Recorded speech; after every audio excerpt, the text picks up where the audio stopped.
lời chúc sức khỏe và lời chào trân trọng nhất các bạn. Kính thưa quý vị, hòa chung với khí thế sôi nổi của cả nước đón chào Trung thu năm 2020, ngày hôm nay để tạo một sân chơi lành mạnh và bổ ích cho tất cả các bạn thiếu nhi, ban giám đốc chúng tôi tổ chức đêm hội trăng rằm nhằm tạo ra một sân chơi lành mạnh, bổ ích và giao lưu cùng tất cả các bạn thiếu nhi. Vâng, và để mở đầu cho đêm hội trăng rằm hôm nay, ban tổ chức chúng tôi xin trân trọng giới thiệu đến tất cả quý vị sự có mặt của trưởng ban tổ chức đêm hội trăng rằm, ông Lê Thế Tòng. Dành một tràng pháo tay để chào đón ông Lê Thế Tòng. Vâng, và xin mời ông. Và để mở đầu cho khai tiệc đêm hội trăng rằm hôm nay, xin mời ông Lê Thế Tòng phát biểu về khai mạc đêm hội này.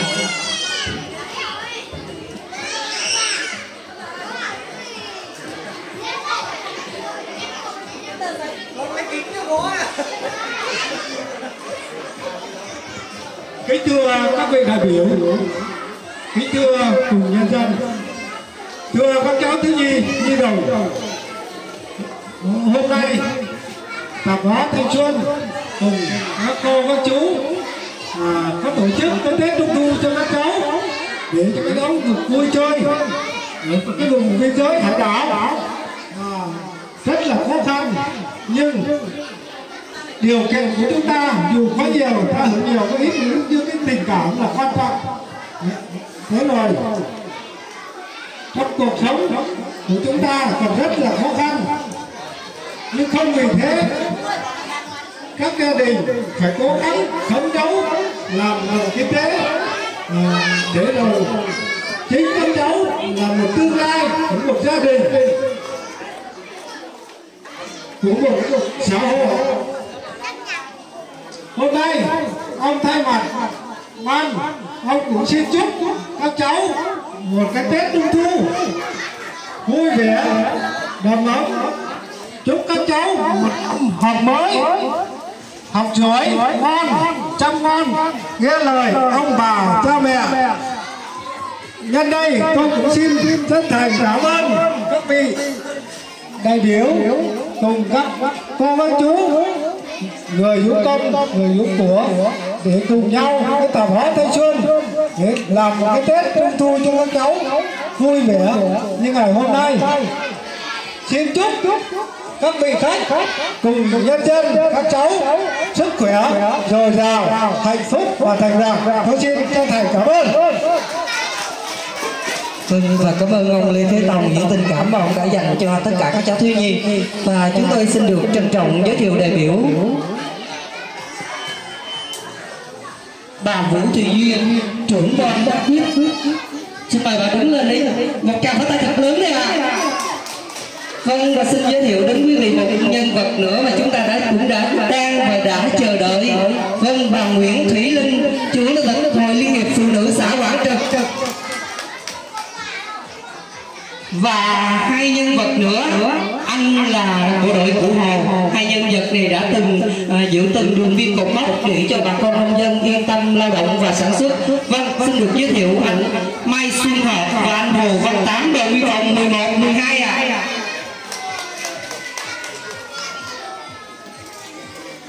Trân trọng giới thiệu đến quý vị ông Nguyễn Phương Nam, chủ tiệm tạp hóa Thanh Xuân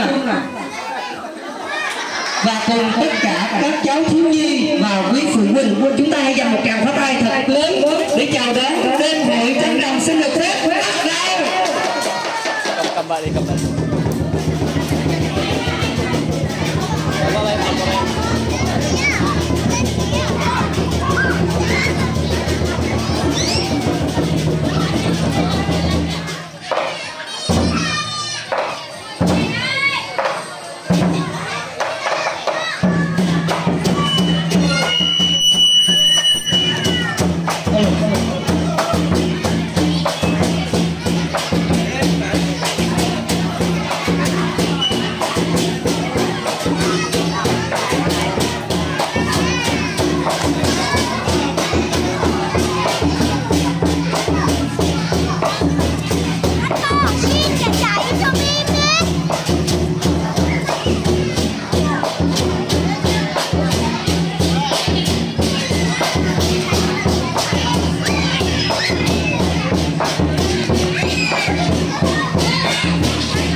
đầu nào, gãi đầu nào.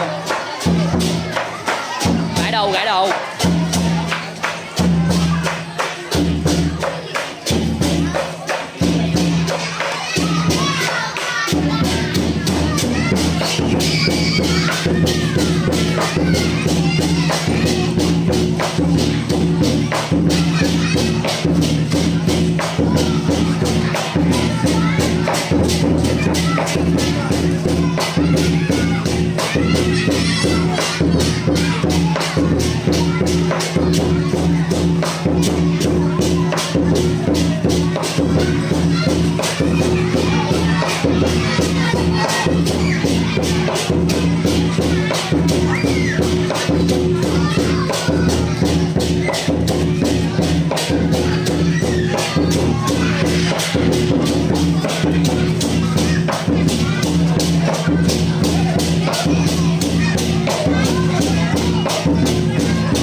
Đủ rồi. Tiếp đi. Cảm ơn đội Lân Sư Rồng rất nhiều. Và liên tục chương trình thì xin mời quý vị thưởng thức điệu múa của trường mầm non Hoa Ngọc Lan Xin mời các cháu trường mầm non Hoa Ngọc Lan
xin cảm ơn các cháu thiếu nhi của trường Hoa Lộc Lan, cũng như là cảm ơn tất cả các cô giáo rất nhiều.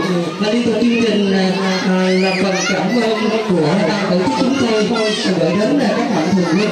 Vâng, và xin chân thành cảm ơn đồn biên phòng Mũi Chát, đồn biên phòng 11, lữ đoàn Công Trung, trạm Kiểm lâm Ngã Ba Lộc Ninh, đại lý phân bón Vũ Hải, thuốc Trừ Sâu Nam Tòng, đại lý phân bón Nhật, anh Vinh sửa xe máy, anh Quý sửa máy nổ, anh Bình Đồng Nai, anh Nam Cây Xăng, anh Cư Vườn, Tàu Quá Nga và anh Hoàng Nghị.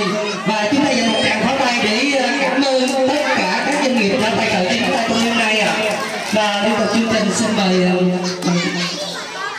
xin mời trưởng ban đất quyết và chủ tịch hội liên hợp phụ nữ xã Quảng Trực có một phần quà gửi đến cho ban tổ chức chúng ta. Đề nghị ban tổ chức chúng ta chuyển tiền tạp hóa Thanh Xuân, bà Thanh Xuân lên để nhận quà từ Football và chủ tịch hội phụ nữ. Trân trọng kính mời bà.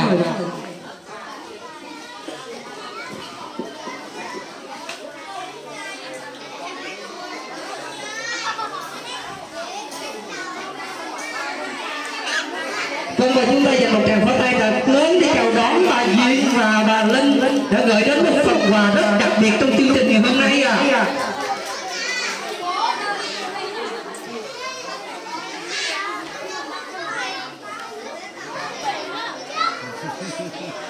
Lú luôn.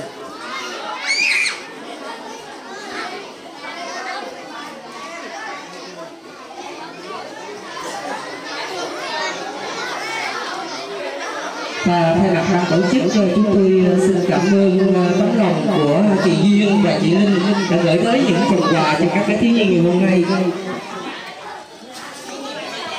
Và liên tục chương trình phần hấp dẫn nhất của ngày hôm nay, vâng, phần trò chơi và đố vui có thưởng.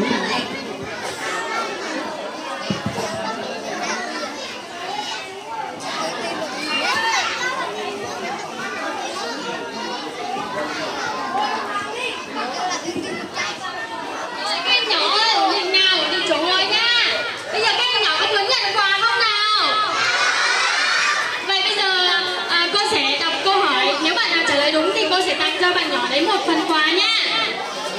Được không nào? Hô to lên con nghe xin nào, được không nào?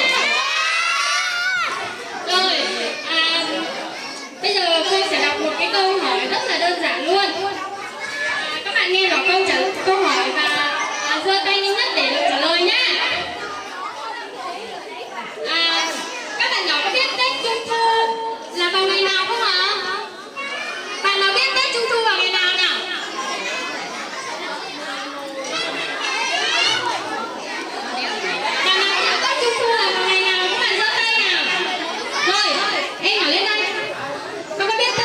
Vào ngày nào không con? Làm hả? Làm tháng nào con biết không? Tháng nào nhỉ? Tháng nào con? Tháng 6. Có phải tháng 6 không mọi người ơi? Rồi, bạn nào có câu trả lời khác nào?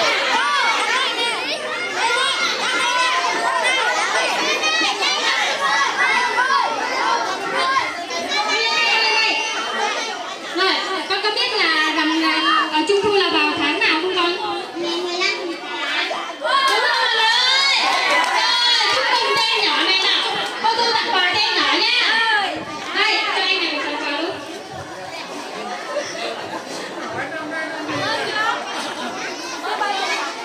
Rồi,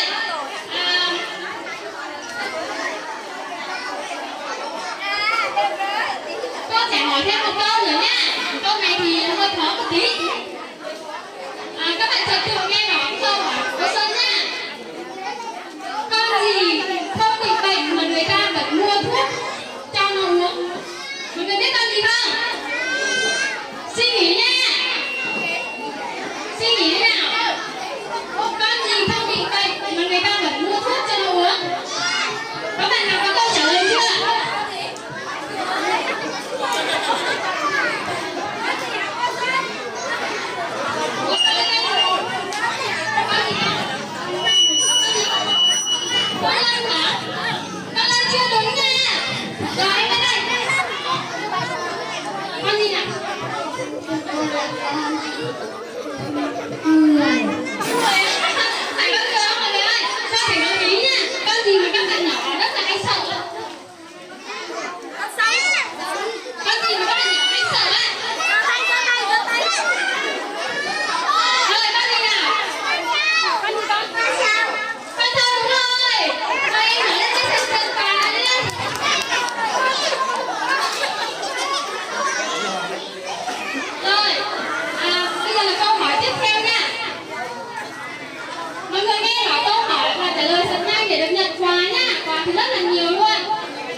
Mở đầu phần trò chơi hôm nay thì mọi các bé lui về phía sau, các bé lui về phía sau đi.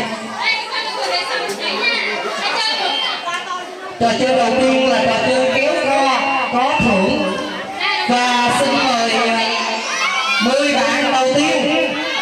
1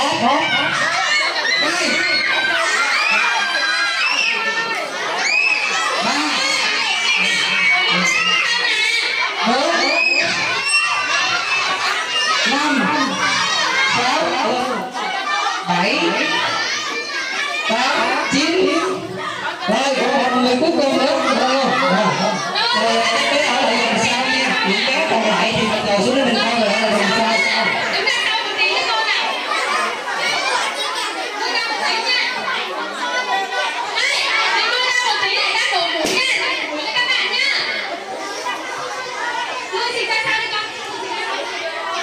Bây giờ 10 bạn của mình sắp thành một hàng ngang đi nè, 10 bạn mình sắp thành một hàng ngang để chúng ta có đội ra.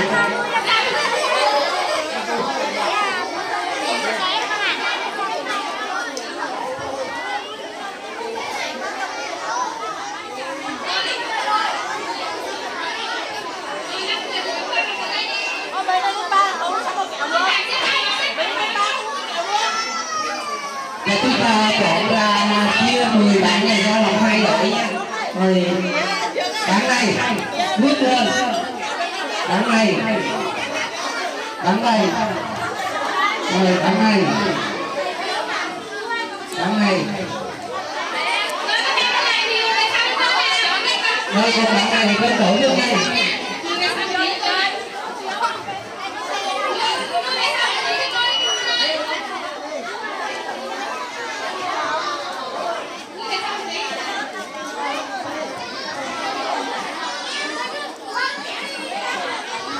Và trước khi trò chơi được bắt đầu á thì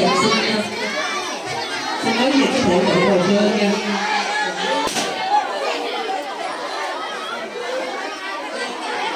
Chưa bạn này xung quá.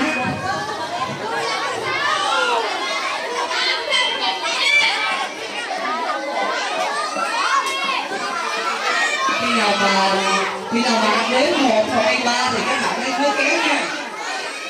Ở phía sau chính là để té.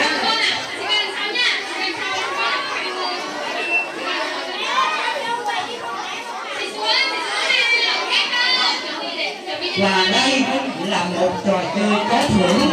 Nếu như đội nào thắng sẽ được 5 phần quà. Và đây hỗ trợ một tràng pháo tay thật lớn để tham gia. 1, 2, 3.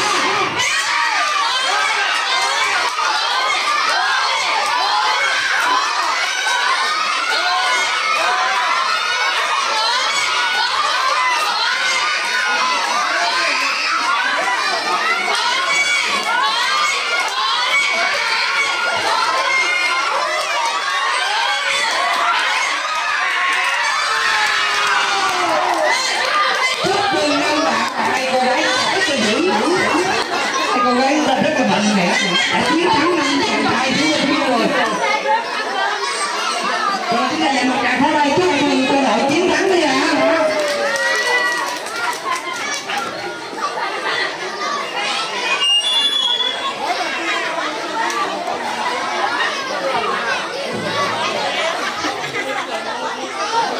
Và trò chơi thứ hai rất là hấp dẫn. Trò chơi thứ hai là 10 phần quà của các bạn, nên các bạn hãy bấm cho một người này, dẹp ra hai bên. Và trò chơi tiếp theo là trò chơi nhảy bao bố. Dẹp ra hai bên đi các bạn, dẹp ra hai bên đi rồi anh mời các bạn sau nha.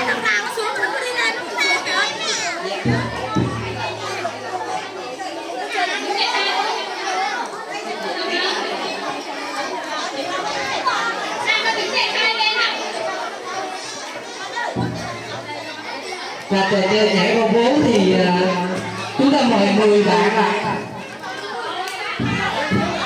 10 bạn nha.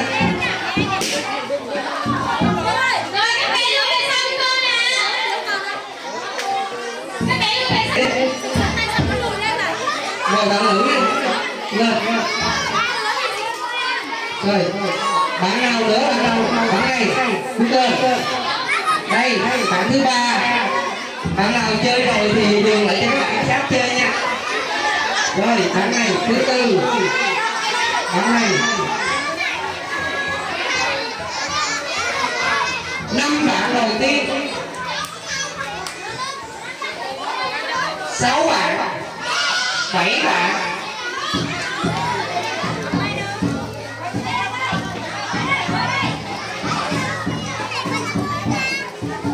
Rồi bây giờ mình chia ra làm 2 đội nha.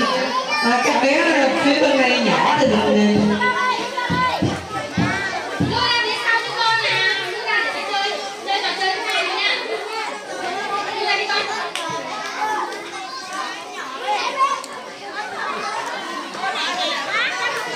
bây giờ ngoài quý phụ huynh và các bé thiếu nhi mình dẹp đường ra để các cháu nhảy vào bố á, thì các bạn xem, các bạn đứng sát vô bờ tường đi, các bạn đứng sát vô bên con đi để cho các bạn nhảy.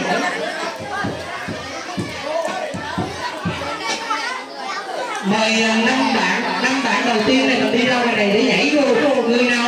Người nào nhảy trước về đến cái bàn lượng còn món quà trên cái bàn là người đó chiến thắng. Mời tất cả các bạn xuống đây, 5 bạn.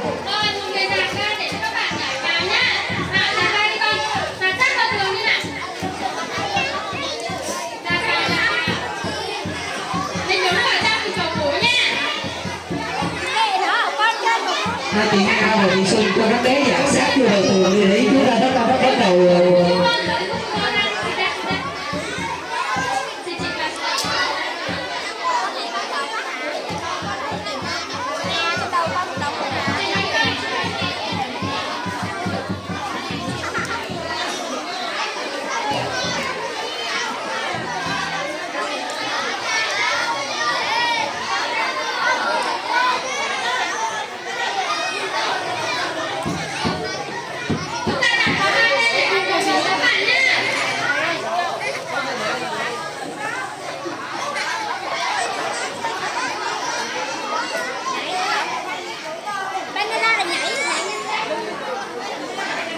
Và trò chơi này khi mà anh đếm 1, 2, 3 thì các bạn mới được nhảy nha.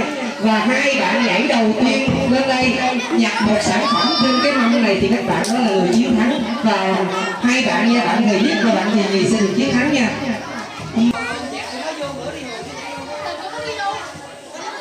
Các bạn giữ trật tự và dàn đồ phía trong để chương trình mình được tiếp tục với các bạn.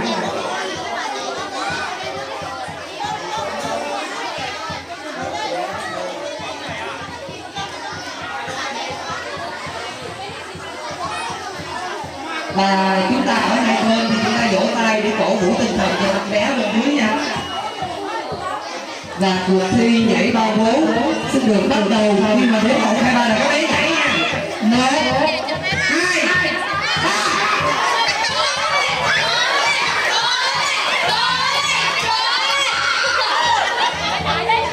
Rồi chạy về chạy về. Các bạn này cân tài cân sức. Rồi các bạn rồi hai bạn này.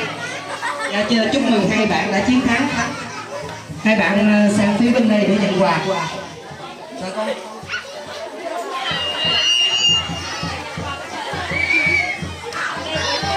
Và lượt thứ hai xin mời 5 bạn. Các bạn nhỏ dẹp tay lên thế nào? Dẹp tay lên.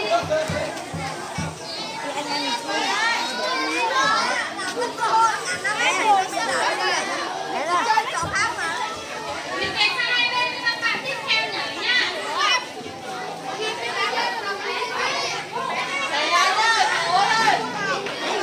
Lần này hai bên chúng ta dạt sát vào trong để cho các bạn thi nha.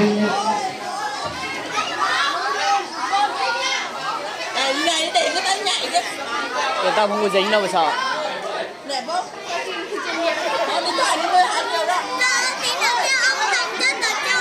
Và cuộc thi nhảy bao bố đợt 2 bắt đầu. 1, 2, 3.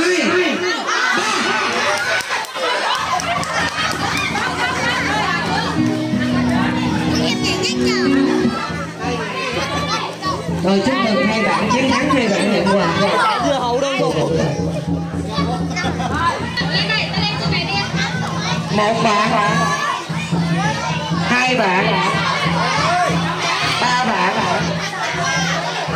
4 bạn, 5 bạn, 1 bạn nữa hả? Rồi đủ 6 bạn. Rồi chúng ta chia làm 3 đội, 2 đội nhé. Mỗi đội là 3 bạn. Rồi 3 bạn này vô, 3 bạn này vô.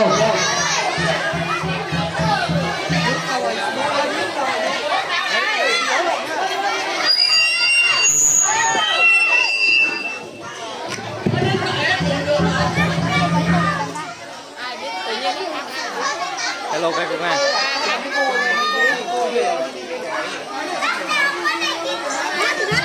Mình giống ở tìm than à? Chơi xong trò này đi chứ họ về này.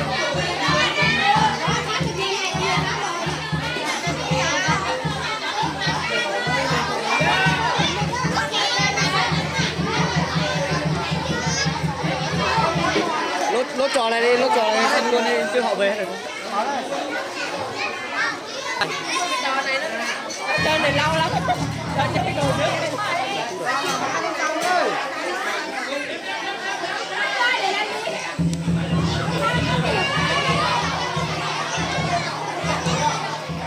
Nó quay cái này. Nè nè, anh ơi, mình dùng máy hả?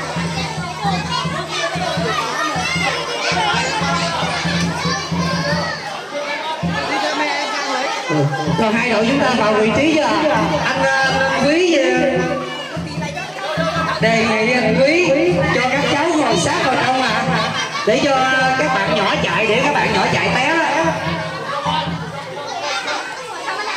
Anh đề nghị chúng ta ngồi xuống để cổ vũ à. Các bạn ngồi xuống để cổ vũ à. Và thẻ lệ trò chơi của chúng ta như sau: mỗi đội 3 bạn, bạn nào lấy nước đổ vào đầy chai trước là đội đó chiến thắng. Và mỗi một đội sẽ được nhận 3 phần quà. Xin nhắc lại, Theo lệ cuộc thi, đội nào mang nước về đầy 2 chai nước trước thì đội đó sẽ chiến thắng.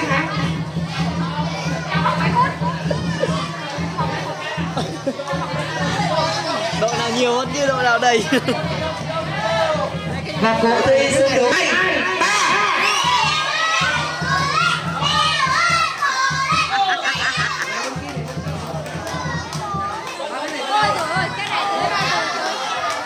Chúng ta cổ vũ lên, cổ vũ cho các bạn chạy nhanh lên nè, cố lên.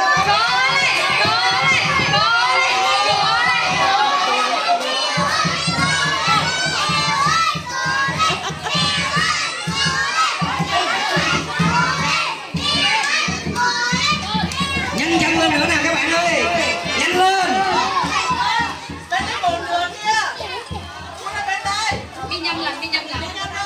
Các bạn nhớ là các bạn trai của đội nào đội đó đổ nhầm là đáng chịu nha.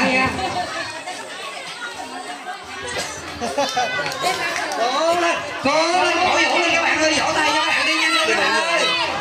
Bên này nhiều hơn nhỉ?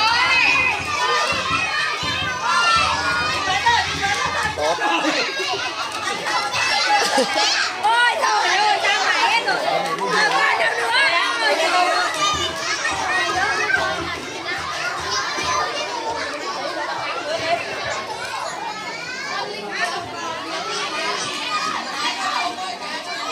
Nhanh lên nha, chúng ta còn 30 giây nữa nha các bạn.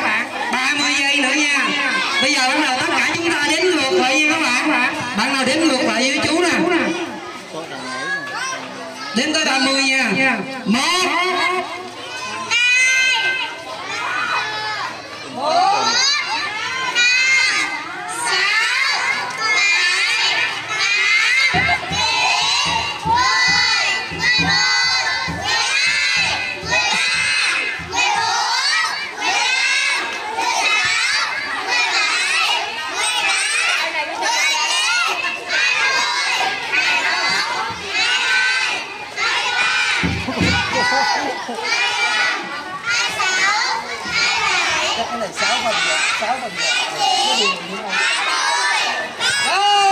chúng ta dừng lại. Rồi để mình xem coi nước của bên đội nào nhiều hơn nha. Chắc bằng nhau rồi. Bên này nhiều hơn, bên này nhiều hơn. Đây là nhiều hơn nè. Bên này nhiều hơn. Rồi cái này là chắc là cân nặng rồi anh ơi. Và ngày hôm nay thì hai đội hòa nhau nên hai đội nhận được 6 phần quà. Vỗ tay. Vỗ tay cho các bạn đi hả?